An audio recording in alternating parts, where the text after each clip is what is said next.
Šī ir 4. līdzība no līdzībām par valstību un līdzībām, ko Jēzus stāstīja saviem mācekļiem. Mateja 13, viņas ir visas apkopotas īsā laika posmā, saliktas ļoti daudz šīs līdzības. Lūkas evaņģēlijā savukārt ir nedaudz vairāk izmētāts par dažādām nodaļām. Bet šī ir īsa līdzība, šī ir līdzība par ieraugu. Un skaidrojums arī ir nedaudz īsāks kā citām. Viņš teica, debesu valstība ir kā ieraugs, ko sieviete ņēma un paslēpa 3 mēros mīklas, iekams viss bija uzrūdzis. Lūkas evaņģēlijā nav nekas papildus klāt, kā tur ir tikai teikts, kam es līdzināšu Dieva valstību, tā ir kā ieraugs, ko sieviete ņēma un paslēpa 3 mēros mīklas, iekams viss bija uzrūdzis. Izklausījās apmēram tāpat. Šeit mēs varam vienīgi redzēt to, ka Mateja evaņģēlijā viņš saka debesu valstība un Lūkas evaņģēlijā viņš saka Dieva valstība, un tas kārtējo reizi apliecina to, ka šī ir viena un tā pati valstība. Un šī ir ļoti īsa līdzība, un es nedaudz tikai apskatīšu tās fiziskās lietas, jeb elementus, kas šeit ir līdzīgi kā citās līdzībās. Šo nozīmi, kas mums te ir dota, ko mēs varam redzēt, un arī kāds mums ir pielietojums, ko mēs varam no šī mācīties. Un šeit atkal viņš izmanto lietas, kas ir visiem pazīstamas un saprotamas. Viņš pārsvarā visās šajās līdzībās izmanto kaut ko tādu, kas ir viņiem ikdienā. Viņš neņēma līdzības par kaut ko abstraktu vai tādu, ko neviens nezinātu, bet ikdienišķām lietām. Sieviete raudzē maizi. Tas notiek regulāri. Mūsdienās gan varbūt netik ļoti, bet tajā laikā, kaut vai paskatoties 100 gadus iepriekš, cilvēki regulāri raudzēja paši savu maizi. Un tātad šeit ir sieviete, viņa paslēpj to ieraugu, un tad, kad raudzē maizi, tad neviens nedomā, es tagad paslēpšu ieraugu, bet tas šeit tiek pastāstīts tādā ziņā, ka tam ir nozīme šajā līdzībā. Bet tā, kad cilvēki raudzē maizi, tad viņi vienkārši iemaisa vai ieliek, bet šeit ir teikts, ka viņi paslēpa. Un šeit ir ieraugs, un kāpēc tas ir nevis raugs, bet ieraugs šajā mūsu tulkumā, tāpēc, ka ieraugs ir precīzāks. Raugs ir noteikta viena veida sēne, kas ir pārsvarā tika izmantota sākumā alum, bet pēc tam arī maizei, un tā ir tikai pēdējos gadsimtos. Bet ieraugs savukārt ir baktēriju, pienskābo baktēriju plus dažādu raugu kopums. Tur ir daudz kas kopā, tur nav tikai viena veida rauga sēne. Un arī process ir diezgan atšķirīgs, kā raudzēs starp ieraugu. Un ieraugs arī var iekļaut arī jebkuru citu raudzēšanas tehniku. Ieraugs ir tā kā plašāks vārds, kas var iekļaut raugu un var iekļaut arī sodu, varbūt kā sodu var teikt kā raudzēšanu vai jebkuru citu līdzīgu metodi. Un jā, tātad raugs ir tas, kas ir no šīm vienšūnas sēnēm, bet savukārt ieraugs ir kopums. Un ieraugs ir plašāka definīcija un atbilst gan vēsturiskajam pielietojumam, ka tas ir tas, ko lietoja daudzus gadsimtus un tūkstošus gadu, gan arī tas ir šī vārda nozīme. Vēl viena lieta, ko mēs šeit redzam, ir mīkla. Un te ir rakstīti 3 mēri mīklas. Un cik es saprotu, Bībelē tas ir tāds standarta mērs. Tad, kad Dievs fiziskā veidolā nāca pie Ābrahama, Ābrahams teica Sārai iejauc 3 mērus mīklas. Arī atklāsmes grāmatā mēs varam lasīt par 3 mēriem miežu. Un tas ir kopā apmēram 40 litri. Viens mērs ir apmēram 14 litri, un tas kopā, tā ir beramā mērvienība 40 litri. Un tas ir tāds pats, tas atbilst mērvienībai 14 reiz 3 ir 42, bet es apaļoju 40. Tas atbilst apmēram mērvienībai, kas vecajā derībā bija efa. Tā bija arī liela mērvienība, kuru mēs varētu salīdzināt ar abru. arī Abra bija liela vieta, kur tika uzraudzēta maize. Un vecajā derībā arī daudzkārt parādās, ka tiek kaut kas tiek veidots, tiek veidota maize viena mīklas, lai uztaisītu maizi. Piemēram, kad Gideons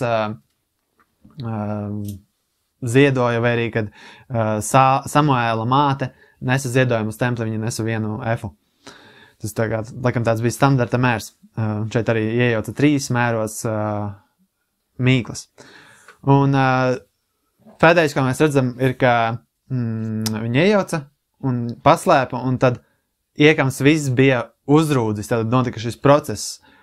Un tas process ārēji, ko mēs redzam, mīkla ir uzbriedus, ir burbuļi, bet patiesībā tur notiek ļoti daudz, kas ir cilvēki, kas to ir pētījuši un meklējuši, kā tas viss darbojas, un es nemāku to visu izstāstīt, ir vajadzīgi daudz zināšanu un zināt visus terminus un kā tas notiek. Bet īsumā apmēram tas ir tā, milti sastāv no cietēm un olbaltumvielām. Olbaltumvielas jūs zināt, ka sauc par glutēnu, un cietas, es īsti nezinu, kā viņas sauc, bet nav tik svarīgi. Un šīs baktērijas, viņas izdala tādus enzīmus, kas arī kaut kas mazs un tādas kā vieliņas, tā varētu teikt. Un viņas sašķeļ šīs cietas par cukuriem, un tad pēc tam šīs baktērijas un šie raugi ēd tos cukurus, un tad viņi rada gāzes, un tās gāzes iesprūst starp glutēna šķiedrām. Glutēns ir tā olbaltumviela, un olbaltumviela, jūs zināt, ir tā kaut kas staipīgs. Mēs visi sastāv no olbaltumvielām, tāpēc, ka viņi cieši kopā, un šīs gāzes, viņas tā kā paslēpjas starp glutēnu, un viņas tādā veidā šī maize mīkla sāk briest un sāk celties šī maize. Bet, protams, tur notiek vēl daudz, kas cits pa vidu, un ir visādi faktori, kas to ietekmē, temperatūra, šķidrums un dažādu vielu klātbūtne un daudz kas cits. Tas ir tas process, kas notiek, ko mēs neredzam, bet kas tur notiek, kad tiek paslēpts šis ieraugs, un ieraugs nozīmē, ka tas ir aktīvas baktērijas, aktīvi šie raugi, un viņi ir gatavi darboties, gatavi ēst šo jauno mīklu, kurā viņi ir ielikti. Bet kāda tad ir nozīme šim stāstam, šai līdzībai? Un, ja jūs atceraties, tad viņš joprojām runā par Dieva jeb debesu valstību. Viņš salīdzina Dieva valstību ar sievieti, kurā paslēp šo ieraugu. Un arī līdzīgi, ka šī līdzība ir blakus līdzībai par sinepju koku, un es jau nedaudz skaidroju arī, ka sākumā kaut kas mazs un pēc tam paliek lielāks. Šeit gan tas process ir nedaudz citādāks, kas rada šo pieaugšanu.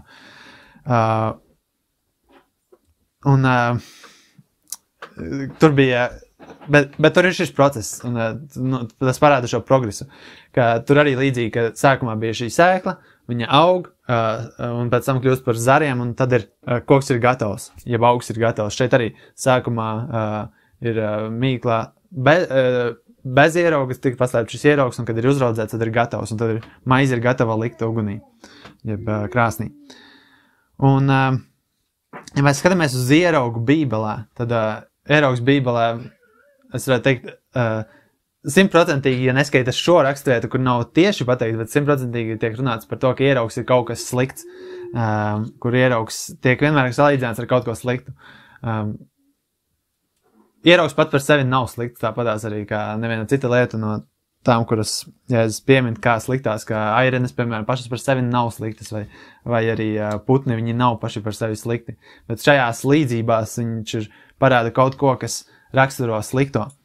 Un vecajā derībā bija šī ēna, un bija šīs daudzās norādes par ieraugu, un viņiem bija speciāli neraudzētās maizes dienas, kad viņi ēda tikai neraudzētu maizi, ja plakanu maizi, kura nedrīkstēja uzraugt, un viņi pat aizgāja līdz tādām tradīcijām, ka viņiem bija obligāti jāsagatavo, es neatceros, 40 minūšu laikā viņai bija jāsamaļ milti un viss, vai pat es neatceros precīzi visu kā, bet ļoti, vai 8 minūšu, kaut kāds ļoti mazs laiks bija, kad tā mīkla, kopš miltu kopš graudu paņemšanas, samalšanas, uztaisīšana mīklu un uzcepšana, un ka viņi pēc saspaidīja ar kaut ko asu, lai viņa gadījumā nepaceltos netīšām augšā no kaut kāda cita procesa, kas varētu būt, bet lai viņa būtu noteikti plakana. Un tad viņi centās, lai nebūtu šī pacelšanās, jo vārds ieraugs ebreju valodā ir cēlēs no vārda, kad kaut kas paceļās, kaut kas uzbriest, un tāpēc viņi centās no tā izvairīties. Un arī liela daļa, jeb gandrīz visi ziedojumi, kurus ziedoja templī, viņi nedrīkstēja būt ar ieraugu. Arī šīs maizes svētās, jeb priekšā liekamās maizes, kuras priesteri ēda katru sabatu, viņas bija neraudzētas. Un vienīgais ziedojums, vienīgā reize, kad tika ziedots ar ieraugu, bija vasarsvētku diena, kas ir ļoti interesanti. Un man liekas, tam ir noteikti kaut kāda nozīme par draudzi, jo vasarsvētku diena, pēc tam šie svētki piepildījās tajā ar to, ka draudze saņēma šo pieaugumu un šo spēku no augšienes, un Dievs, Jēzus aizgāja prom, bet viņš atstāja šo savu draudzi, un viņi sāka augt. Un tāds ieraugs, kas šajā līdzībā ir dažādas lietas, kas samaitā. Un tas ir viltus mācības, grēka, liekulība Bībeles kontekstā. Un jo paiet vairāk laika, jo vairāk ir sarūdzis. Un tāpēc arī mūsdienās ir ļoti grūti atrast patiesu draudzi, jo visās ir kaut kāda malda, un arī mēs zinām, ka mēs ik pa laikam kaut ko atrodam, kas nav līdz galam pareizi. Ka ir visādas novirzes, ir dažādi grēki. Un viņš teica, ka citās vietās Bībelē teikts, ka šis maz ierauga saraudzē visu mīklu. Ka doma ir tāda, lai arī cik tu pieliktu, lai, kā es teicu, šie varētu būt 40 litri, un tu pieliktu maz ierauga, tu atstātos pietiekoši ilgu laiku, un viss būs sarūdzis. Ka palēnām apēdīs tos cukurus un saraudzēs visu mīklu. Un tad atstājot noteikti laika posmu, maz ieraugi var saraudzēt ļoti daudz mīklas. Un, ja mēs runājam par ēdienu, tas nav nekas slikts. Mēs priecājamies, mēs liekam maizi cepties, kad viņi ir gatavi. Bet Jēzus nerunāja par šo ieraugu arī tad, kad mācekļi viņam bija neizpratnē, kad viņš teica, sargājieties no farizēja un sadviļēja ierauga, viņi domāja, mēs neesam paņēmuši maizi, un tad viņi domāja kaut kādā veidā, viņš runā par maizi. Bet Jēzus, tā, kad viņš runāja par ieraugu, viņš runāja par šīm garīgajām lietām, par mācībām un liekulībām un citām lietām. Un tad salīdzinājums, jeb šī metafora, šis ieraugs ir grēks un maldi, kas garīgā veidā sabojā palēnām visur, kur viņi atrodas. Un kāds mums ir, ko mēs no tā varam mācīties? Un mums ir vairākas raksturvietas, kuras izlasīšu jaunajā darībā, tieši saistībā ar ieraugu. Un es viņus varētu nosaukt, tas ir galatiešu ieraugs, korintiešu ieraugs un farizēju ieraugs. Visās trīs ir kaut kas pieminēts par to, ko ieraugs dara un kā viņš samaitā to, kur viņš ir ielikts. 1. korintiešiem 5. nodaļa, un man vienmēr patīk pašam izlasīt visu kontekstu, man dažkārt liekas, ka varbūt tiem, kas klausās, tas ir nogurdinoši, bet es jums izlasīšu vismaz no sākumā 1. korintiešiem 5. nodaļa, kur viņš saka, vispārīgi tiek ziņots, ka starp jums ir netiklība, un tāda netiklība, kā pat netiek minēta starp pagāniem, ka vienam būtu sava tēva sieva, un jūs esat uzpūsti, un tā vietā neesat sērojuši, lai tas, kas šo darbu ir darījis, tiktu atņemts no jūsu vidus. Ja jūs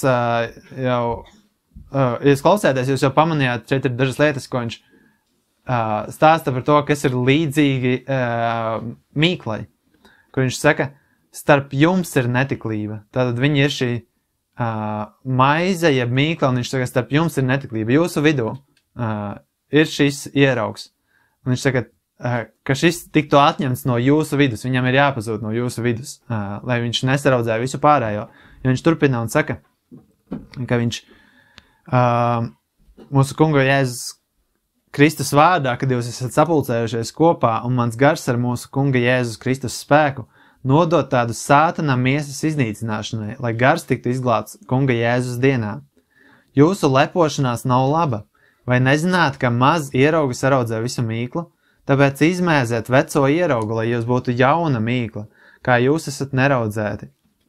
Jo tāpat Kristus mūsu paskā ir upurēts par mums, un šeit viņš dod šo atsauci uz šiem paskā, jeb arī neraudzētās maizes svētkiem, ka Jēzus līdzīgā veidā simbolizē to, kam ir jābūt jums, ka jums jābūt šķīstiem, un viņš saka, izmēziet veco ieraugu, kā viņi to darīja katru gadu.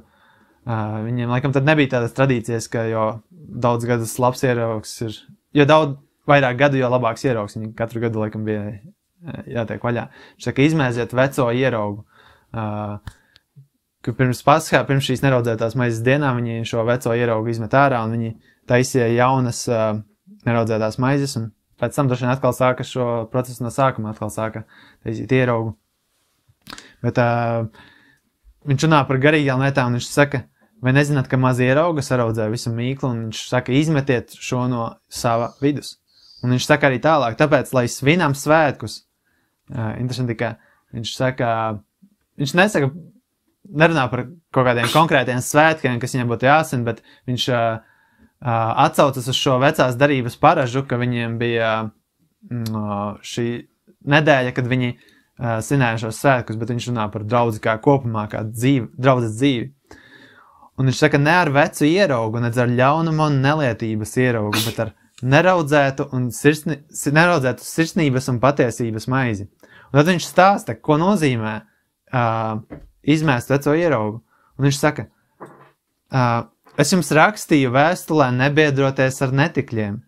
Tomēr, ne pavisam ar šīs pasaules netikļiem vai alkatīgajiem vai izspiedējiem vai algdievīgajiem, jo tad jums jāaiziet no pasaules. Bet es jums esmu rakstījis, nebiedroties, ja kāds, kas tiek saukts par brāli, ir netikls, vai alkatīgs, vai elgdievīgs, vai rējais, vai dzērājs, vai izspiedējs, ar tādu pat neēst. Jo par ko man tiesāt tos, kas ir ārā? Vai jūs netiesājat tos, kas ir iekšā? Bet tos, kas ir ārā, Dievs tiesā. Tāpēc atstumiet no sava vidus šādu nelietīgu cilvēku. Tad viņš parāda, kā jūs varat tikt vaļā no šī ierauga, ka jūs, ja ir šis grēks jūsu vidū un kāds, kurš saucās brālis, kāds, kuram vajadzētu būt brālim, bet viņam ir šie grēki, viņš dzīvo šajos grēkos, ka viņš saka ar tādu, lai nav šī sadraudzība, ka pat nēdat. Tā viņi izņemat ārā šo ieraugu. Un šī līdzība, ko Jēzus deva, viņa nebija domāta tikai tāpēc, lai mēs vienkārši skatītos, jā, mums ir šis ieraugs un mēs neko nevaram izdarīt, bet lai mēs no tā mācītos. Un šiem korintiešiem viņu vidū bija grēks, kas raudzēja, kas samaitā arī pārējos, un viņš saka, jūs esat uzpūsti, un tā vietā neesat cērojuši, ka viņi nebija skaidrā prātā un aktīvi izņemt ārā no sava vidus to, kas grēko. Un viņš saka, vienīgais variants ir izlikt ārā no šī vidus, jo savādāk viss palēnām tiks samaitāts. Arī galatiešiem viņš saka, 5. nodaļā, kur viņš runā gan par nedaudz citu tēmu, par dažādām šīm maldu mācībām, kuras viņi ir pieņēmuši pēc tam, kad viņi ir pieņēmuši evaņģēliju. Viņi ir griezušies atpakaļ pie dažādām vecās darības mācībām, sajauktām ar cilvēku tradīcijām. Un viņš viņiem arī saka, ka maz ieraugas raudzē visu mīklu, un pirms tam viņš saka, tāpēc stāviet stingri brīvībā, ar ko Kristus mūs ir darījis brīvus, un netieciet atkal sapīt ar verdzības jūgu. Lūk, es, Pāvils, jums saku, ka ja jūs tiekat apgreizīti, Kristus jums nedod nekādu labumu. Jo es atkal apliecinu ikvienam, kas tiek apgreizīts, ka viņš ir parādnieks darīt visu likumu. Kristus jums ir kļuvis neefektīvs. Kuri vien no jums tiekat taisnoti no likuma, jūs esat atkrituši no žēlastības. Jo mēs ar to garu gaidām taisnības cerību caur ticību. Jo Jēzu Kristu nedz apgreizīšana, ko iespēja, ne neapgreizīšana, bet ticība, kas strādā caur mīlestību. Jūs labi skrējāt, kurš jūs aizkavēja, lai jūs nepaklausītu patiesībai. Šī pārliecināšana nenāk no tā, kas jūs aicina. Te viņš stāsta par to, ka kāds viņus ir pārliecinājis sekot šiem maldiem, sekot mācībai, kas viņiem nedod labumu. Pāvils viņiem pirms tam sludināja evaņģēliju, kurā viņi var būt brīvi, kurā viņi var kalpot Kristum brīvībā. Bet viņi meklē, viņi ir noticējuši kādai citai vēstī, kā viņš saka, citam evaņģēlijam, ko viņš saka, nav cita, bet ir, kas sludina citu evaņģēliju. Citiem vārdiem, ka šī ir labā vēsts, ko mēs jums sludinam. Ja jūs tiekat apgraizīti, ja jūs atgriežaties atpakaļ pie vecās darības likumiem, ja jūs ievērojat šo, tad jūs varēsiet tikt glāt, un viņi pieliek klāt, viņi dod citu labo vēsti. Un viņš saka, ka šī pārliecināšana nenāk no tā, kas jūs aicina. Viņi tiek pārliecināti, un viņi pieņem šo maldu mācību, un tā viņus saraudzē. Viņi tiek samaitāti, un viņš saka, ka viņi ir pievilti un apburti. Un tātad vēl viena lieta, ko mēs varam redzēt, ir šī maldu mācības tiek asociētas ar ieraugu. Vēl arī runājot par farizējiem, Jēzus arī norādīja gan uz viņu maldu mācībām, gan arī uz viņu liekulību. Un abas lietas viņš salīdzināja ar ieraugu. Piemēram, Mateja evaņģēlijā, kur viņš viņiem saka, pielūkojiet un sargieties no farizēju un saduķeju ieraugu. Un tad viņi brīnījās, un tad viņi domāja. Viņš to saka tāpēc, ka mēs neesam ņēmuši līdzi maizi. Jo kāpēc gan viņš runātu par ieraugu? Bet tad viņš viņiem teica, kā tas ir, ka jūs nesaprotat, ka es to nerunāju uz jums attiecībā uz maizi, ka jums jāsargās no farizēju un no saduķeju ierauga. Tad viņi saprata, ka viņš nelika sargāties no maizes ierauga, bet no farizēju un no saduķeju mācības. Un mēs redzam šo farizēju un saduķeju liekulību pirms tam tieši, kāpēc viņš arī viņus tā uzrunā. Jo tur tajā nodaļā ir teikts, nāca arī farizēji ar saduķejiem un kārdinādami lūdza viņu, lai viņš tiem rādītu zīmi no debesis. Šis ir brīdis, kad Jēzus jau ir daudz zīmes rādījis. Kad viņš ir mācījis ļaudis un dziedinājis visās malās. Un ir ceļši, šis ir brīdis pēc tam, kad viņš ir 2 reizes pabarojis tūkstošus ar dažām maizēm un dažām zivīm. Un tie paši pūļi, šie 1000, viņi arī viņam prasīja, kādu zīmi tu mums rādi, ka tu esi no Dieva. Un šeit arī viņi saka, lai viņš rāda viņiem zīmi no debesis. Un tad viņš viņiem stāsta, jūs varat novērot debesis, ka viņas ir, ja vakarā ir sarkanas, tad rītdien būs labs laiks, ja no rīta ir sarkanas, tad būs slikts laiks. Un viņš saka, jūs šīs zīmes atšķirat, bet laiku zīmes jūs nevarat atšķirt. Un viņš viņiem saka, ak jūs liekuļi. Tad viņš viņiem saka, ka viņi liekuļo. Tajā, ka viņi vienai lietai viņi ļoti labi saprot, un tā, kad viņi grib, tad viņi to saprot, bet otru lietu viņi laiž garām, viņi negrib zināt, viņi negrib redzēt to, ko Jēzus viņiem skaidri ir parādījis daudz reižu. Un viņš saka, sargājieties no farizēju un saduķeju ierauga. Un es gribēju izlasīt otru reizi, kur viņš Lūkas evaņģēlijā runā par to pašu. Viņš pasniedz to nedaudz vairāk. Un viņš saka, sargieties no farizēju ierauga, kas ir liekulība, jo nekas nav apsekts, kas netiks atklāts, nec paslēpts, kas nebūs zināms. Liekulība ir tad, kad kaut kas tiek paslēpts un tiek rādīts redzams kaut kas, ko cilvēks gribētu, lai tas būtu redzams, bet tas, kas ir patiesībā, tas ir paslēpts. Un Jēzus saka, sargājieties no farizēju ierauga, kas ir liekulība, jo nekas nav apsekts, kas netiks atklāts, nec paslēpts, kas nebūs zināms. Štāsta, ka viss būs zināms un viss nāks gaismā. Un viņš saka, tāpēc, ko vien jūs esat runājuši tumsā, tas tiks dzirdēts gaismā, un tas, ko kambaros esat runājuši ausī, tiks pasludināts uz nama augšām. Un šis ir tāds atspirdzinošs vārds ikvienam padomāt par to, ko es daru ikdienā, kā es dzīvoju un kā es runāju. Un viņš arī saka, nebaidieties no tiem, kas nogalina ķermeni, un pēc tam tiem vairs nav nekā ko darīt, bet es jums brīdināšu, kuru jums jābīstas. bīstēties to, kam pēc tam, kad viņš ir nogalinājis, ir vara iemest ellē. Jā, es jums saku, bīstēties viņu. Citiem vārdiem, liekulība nepastāv, ja tu bīsties Dievu. Ja tu bīsties to, kas var tevi nogalināt fiziski, un tu izliecies viņa priekšā, tad tu liekuļo.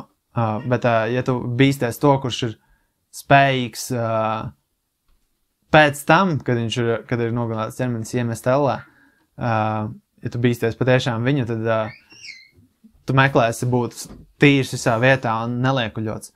Un viņš saka, sargājieties no farizēju ierauga, kas ir liekulība. Viņš arī tātad saka, ka šis ieraugs, kas ir liekulība, ja viņa ir nedaudz, viņš sāks raudzēt. Viņš sāks raudzēt vairāk. Viņš sāks uzraudzēt visu. Un tāpēc viņš saka, sargieties, jo ir ļoti viegli sākt kaut ko darīt un sākt darīt liekulīgā veidā kaut ko, un pēc tam ir daudz grūtāk no tā atstāties un liekas vieglāk to paturēt, liekulīgo ceļu. Jūs zinat, bērnībā vai kā kuram no mums ir dzīves bijušas, ka ja tu sāc melot, tad pēc tam ir grūti apstāties un tev šie meli ir jāslēpjas citiem meliem un tev ir jāveido sava maska. Es zinu, ka es vienā no nometnēm, es neceros, kāpēc, bet es sameloju. Es domāju, ka es gribēju būt vecāks, un es sameloju, ka esmu vecāks.